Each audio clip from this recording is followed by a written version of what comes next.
Caesar, also a young American voter. You can see he's got the vote Kennedy Shanahan. And you know what? There are rumors that potentially Kennedy could come out and endorse Donald Trump today. Now, if that is the case, would you then change your vote from Kennedy to Trump? Yes, I think anything that we can do to get Kennedy in a higher position is worth it. I believe any decision that Kennedy makes, it comes from an enlightened place. So he has my full confidence and support in anything he decides to do. I don't think too many of you people have heard of him. He's very low-key. He's a very low-key person, but he's highly respected. He is a great person. I've known him for so long. For the past 16 months, Robert F. Kennedy Jr.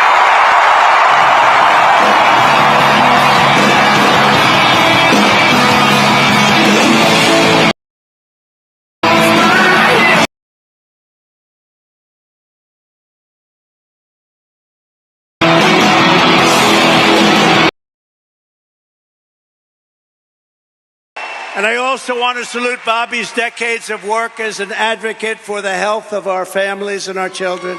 Nobody's done more.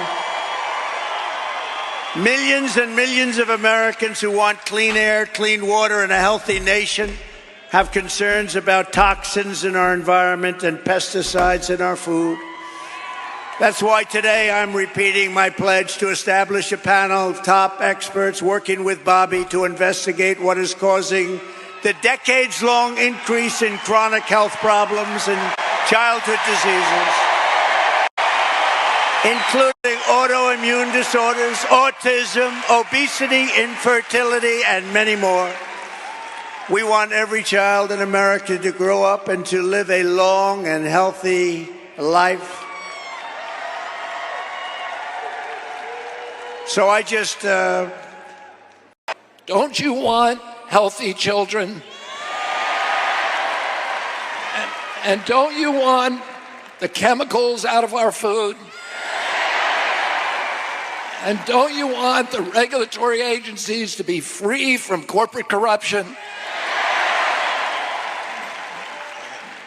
And that's what President Trump told me that he... I attended my first Democratic convention at the age of 6 in 1960.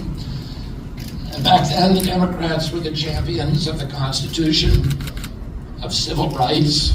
The Democrats stood against authoritarianism, against censorship, against colonialism, imperialism, and unjust wars. We were the party of labor, of the working class.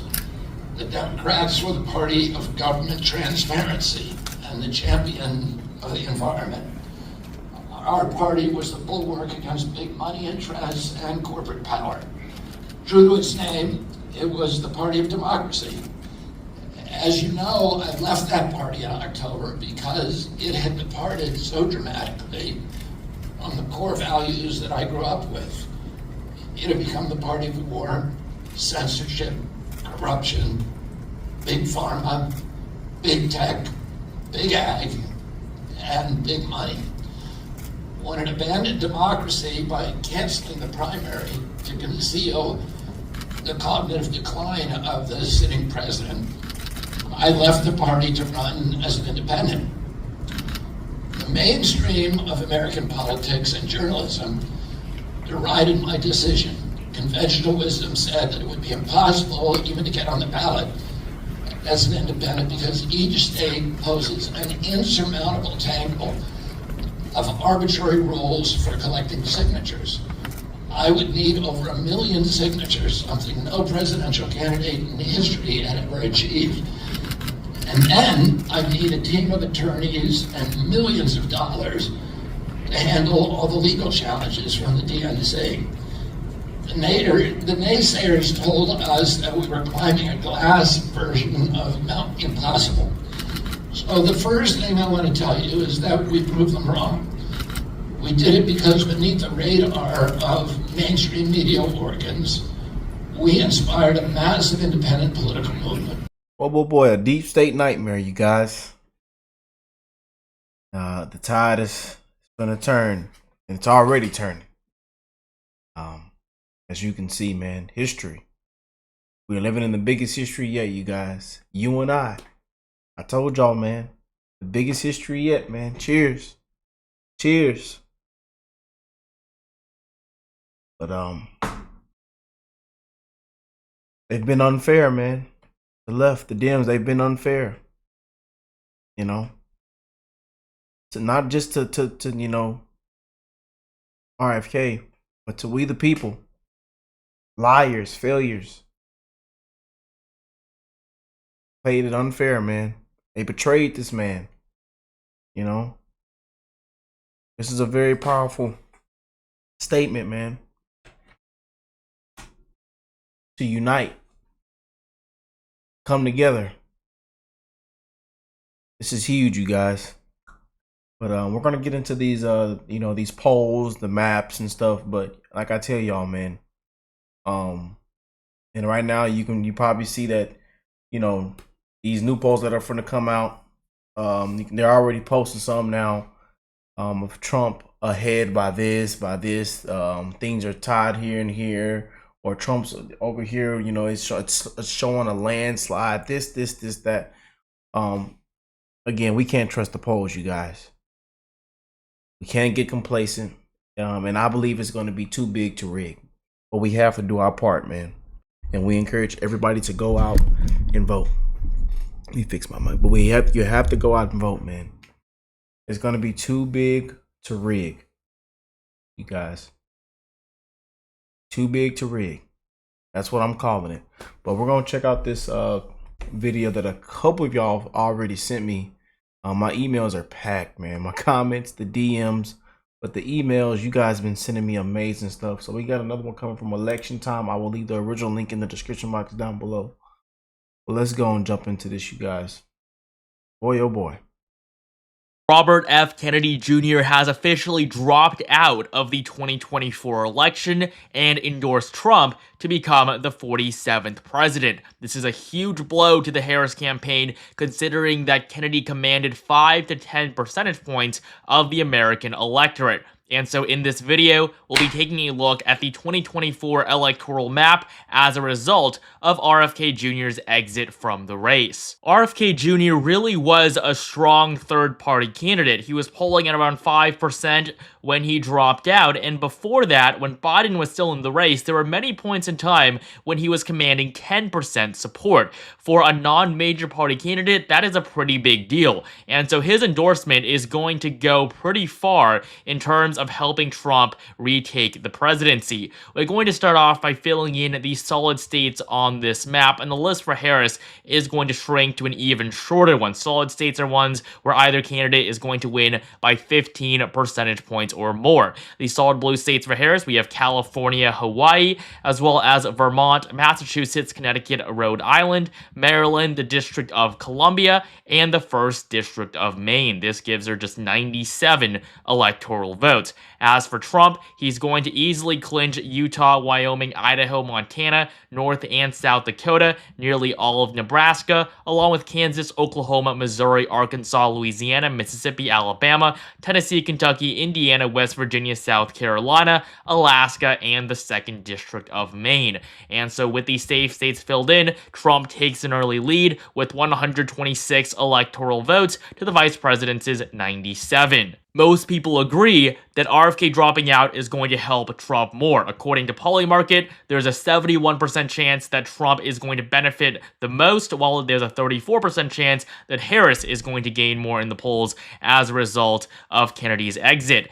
And so coming back to the map, we're now going to fill in the likely states for both candidates. These are states that will be decided by margins between 7 to 15 points. They're going to be more competitive than the safe states, but one candidate or the other is still going to maintain a relatively clear advantage. And so starting off with the likely blue states, we have some states that typically would be solid for Democrats, especially for Joe Biden in 2020. I mean, states like Washington, Oregon, Illinois, he won pretty easily. Even New York, that's just not going to happen for Kamala Harris, especially with RFK Jr. endorsing Trump. States like Washington and Oregon are only going to go to Harris by around 12 to 14 points.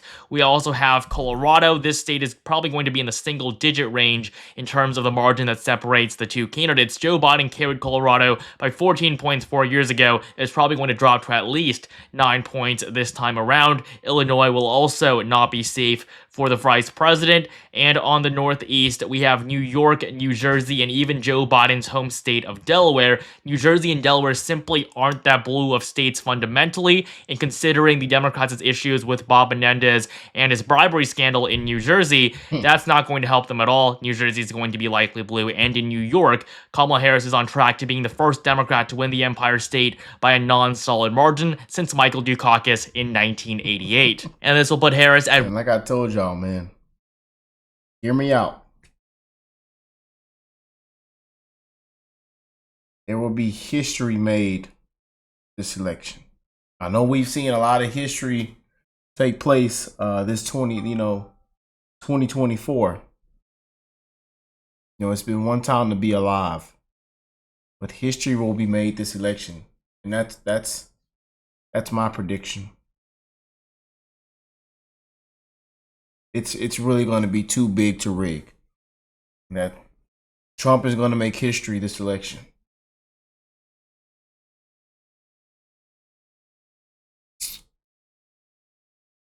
Trump is going to make history as a Republican, y'all. Yep, calling it.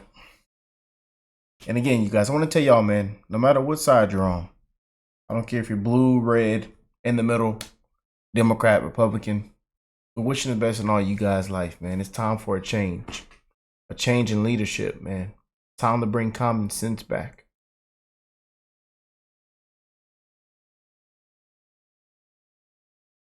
We are sick and tired, man. We are sick and tired. It's time to bring common sense back, man.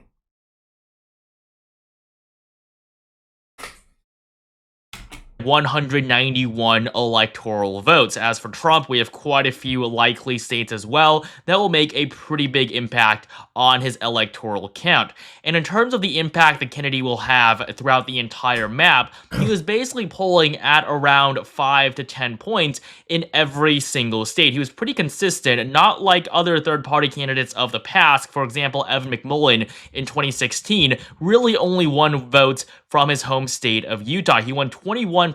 Clinton, for reference, only won 27. And so that is not the type of impact that Kennedy has had on the race. He's been polling pretty consistently in every single state. And that is why Trump is going to receive a bump basically everywhere. Starting off with the two most obvious likely Trump states, we have Iowa and Ohio, two states that used to be hyper-competitive but not anymore.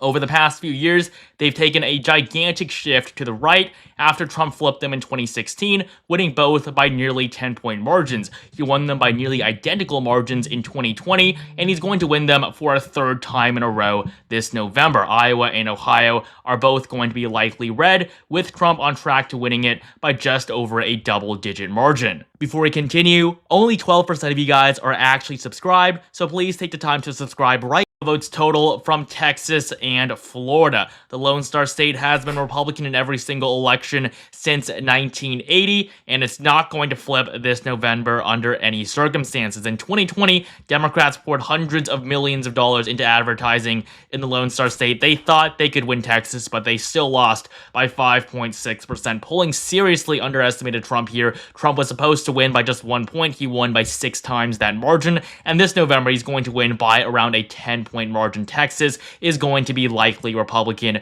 without a doubt. We also y'all know I got to stop and pause every time now when it comes to Texas, baby. Born and raised, man.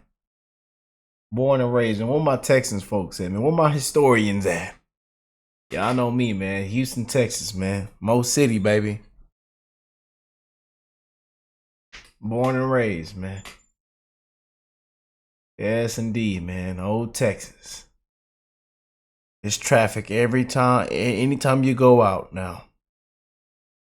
It's traffic everywhere. In the morning, in the afternoon, at night. People just riding. No licenses, no insurance. Everybody has a car. Car not registered.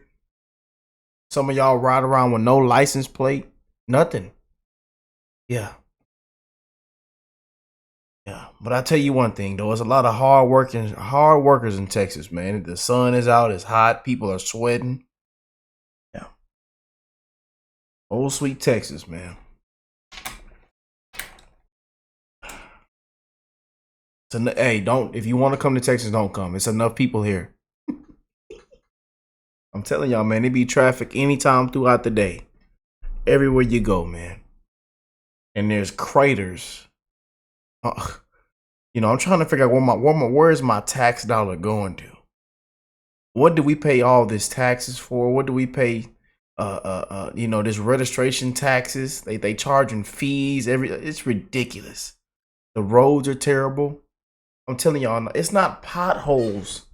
It's not potholes on the road, y'all. It's craters. You hit one of these craters over here in Texas, you need a whole new rim, a whole new tire. Yeah. Matter of fact, just replace the whole car. Call the insurance.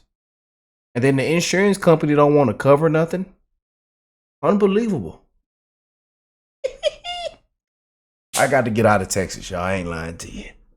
Nah, I love Texas, man. Shout out to my Texans folks, though. Again, sorry for y'all. I just went on a little ramble. I apologize. I got to show love to my home state now. Come on now. Also, Florida, which used to be a very competitive state. In fact, Obama won it by narrow margins in both 2008 and 2012. 12 years ago, the Sunshine State was the closest state in the entire country. However, Trump flipped Florida in 2016, which was a pretty big surprise. And an even bigger surprise was that he held on to the state and won it by an even larger margin in 2020. Joe Biden was supposed to win Florida, according to the polling, but Florida's taken a significant shift to the right over the past few years. It re-elected its Republican governor, Ron DeSantis, by a 20-point margin just 2 years ago. On the presidential level, though, Florida's going to be slightly more competitive. Trump can win by around 7 to 10 points, so it's going to be likely red, but it's not going to be solid on the presidential level just yet. And so with these safe and likely states filled in for both candidates, Trump leads with 219 electoral votes to Harris's 191. And so the remaining states that make up 128 electoral votes, this is where the election is really going to be decided. And it's very different from the lean and tilt states we saw in 2020. 4 years ago, we had states like Iowa, Ohio, Texas, and Florida that were among the most competitive. States like Virginia, New Mexico, and New Hampshire were supposed to easily go to Joe Biden. That is no longer the case. Democrats are fighting for their lives in states like Virginia and New Mexico. The latest poll from Virginia has Harris up by just 3 points. She's up by 6 points in New Mexico, but compared to Biden's 11-point margin, that really isn't where she needs to be. And so we're now going to get into the lean states for Kamala Harris. These are states she's going to win by margins between 2 to 7 points. So they're going to be very competitive. We could see upsets here. Trump could win any of these lean states. However, as of right now, Harris still does maintain a slight edge in them. And so we're going to begin down in New Mexico. This is the only state with a Hispanic majority. And as Hispanic voters continue to shift away from the Democratic Party, they're going to have a tougher and tougher time winning the state. Its 5 electoral votes are not too influential. However, Harris does need to win it if she wants to have any chance at getting to 270. But right now, she leads by around 5 points in the polling. She is still the favorite in a state that Joe Biden carried by a double-digit margin 4 years ago. We also have the state of Maine as a whole. Maine went to Biden by 9 points in 2020, and for Harris, obviously, she's going to do a little bit worse, considering Biden's been outperforming her virtually all across the country. And so the state of Maine, its 2 electoral votes from the at-large vote will go to the vice president, and so will Minnesota. This is Tim Walz's home state. Walz is the incumbent governor of Minnesota, and of course, he was chosen to be Harris's running mate. He is going to give Harris a slight boost here, but considering Joe Biden only won the state by 7 points, Harris isn't going to do much better. Minnesota can be competitive. If Harris didn't choose Walz, she would really be in trouble here. In fact, Hillary Clinton almost lost Minnesota in 2016, and the state has only shifted to the right on a fundamental level over the last 8 years. And so Minnesota will be close, but Harris is still the slight favorite. As for Trump, he's on track to win a pretty impressive list of lean states now with Kennedy out of the race. Many of these states, Kennedy's polling at 5 to 10 points, and he's going to give that support to the former president. Starting off with North Carolina, a state Trump won in both 2016 and 2020. In fact, only one Democrat has won the state since 1976, and that was, of course, Obama. In 2008. Yeah. In 2024, Kamala Harris is nothing like Obama, and so she's not going to win the Tar Heel state. Trump is going to win it for the third time, and it's going to fall in the lean GOP column once again. We also have Georgia, a state that Joe Biden won in 2020. The margin was basically as narrow as it possibly could have been. And y'all know, we know about Georgia. They caught Georgia live on air, 4K. Yeah. Yeah, a lot of people got something to say about Georgia. A lot of people got yeah.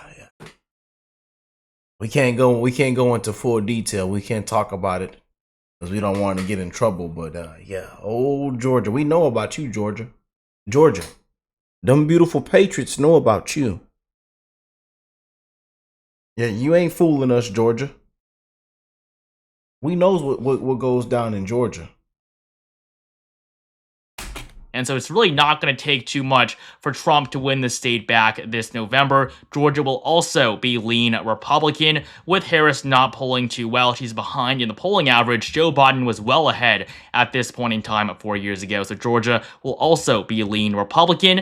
And to finish off the Sun Belt, we have Nevada and Arizona. Nevada, a state Trump has never won before. In fact, in 2016 and 2020, he lost the Silver State by 2.4%. This November, he is on track to winning it, and with Kennedy out, he's going to receive an extra boost. That's why it's going to be lean Republican, just like Arizona, a state that Joe Biden carried in 2020. It was a pretty momentous win for Democrats, but again, just like in Georgia, the margin was just so narrow. It's not going to take too much. Pull out your citizenship. Pull out your ID. Pull out your ID. There are some new laws in place. Yeah. I ain't lying to you. It should be all 50 states if we're being honest. You know. It should be all 50 states, man.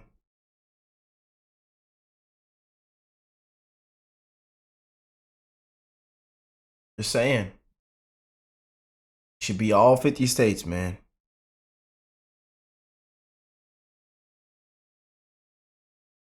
For real.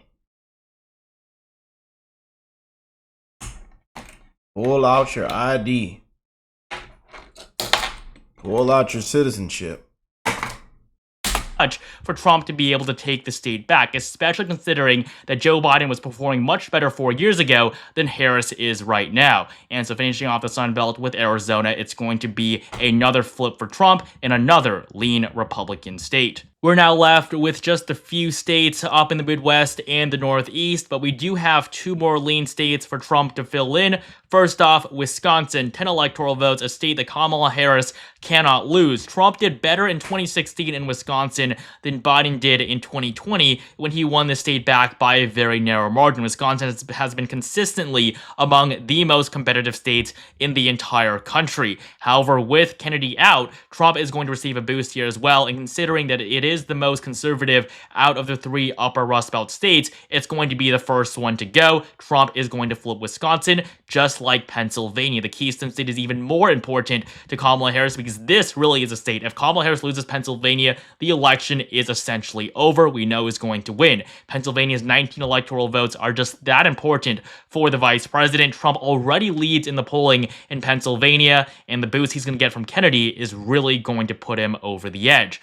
And so we now have all of the solid, likely, and lean states filled in, with just 3 tilt states remaining, 3 states that will be decided by less than 2 points, the 3 most competitive states on the map. Michigan, Vermont, and Virginia. One of them does stand out a little bit, and that is Virginia, a state that went to Joe Biden pretty easily in 2020 by a 10.1% margin. In 2016, Clinton won the state by 5 points. Why is it so competitive today? Well, it's just the fact that Virginia has been shifting to the right over the past few years. Yes, the state went pretty far leftward from the 2010s into early 2020, but Glenn Youngkin, a Republican, was able to win the governorship in 2021, and polling has shown a very competitive race in Virginia between Harris and Trump. Before Biden dropped out, Trump was the favorite to win in Virginia based on polling data alone. Today, the most recent poll has Harris leading by 3%, and many previous polls actually had Trump being the favorite. And so that is why Virginia is going to be so competitive, but right now I would still give Harris a very slight advantage. That's why it's going to be tilt blue.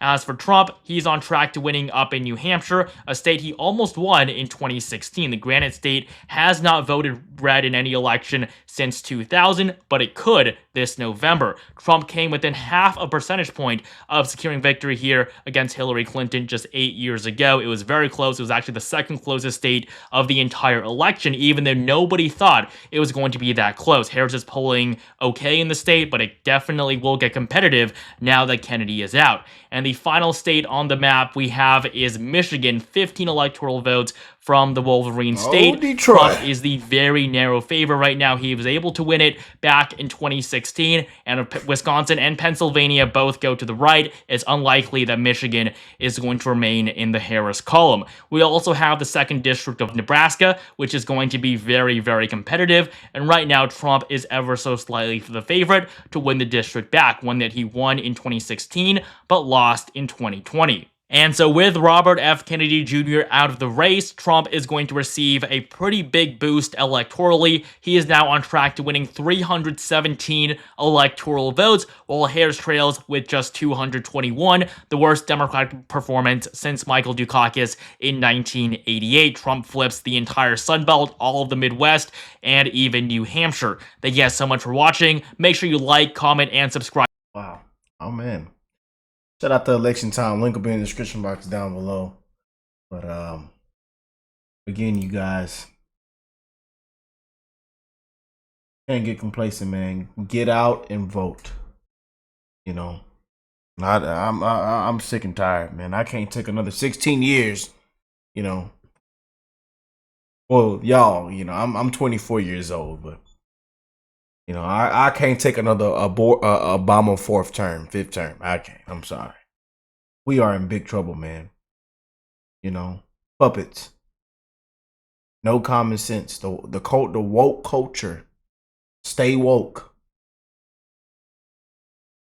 Go woke, go broke, man. But this is huge, man. This is a deep state nightmare.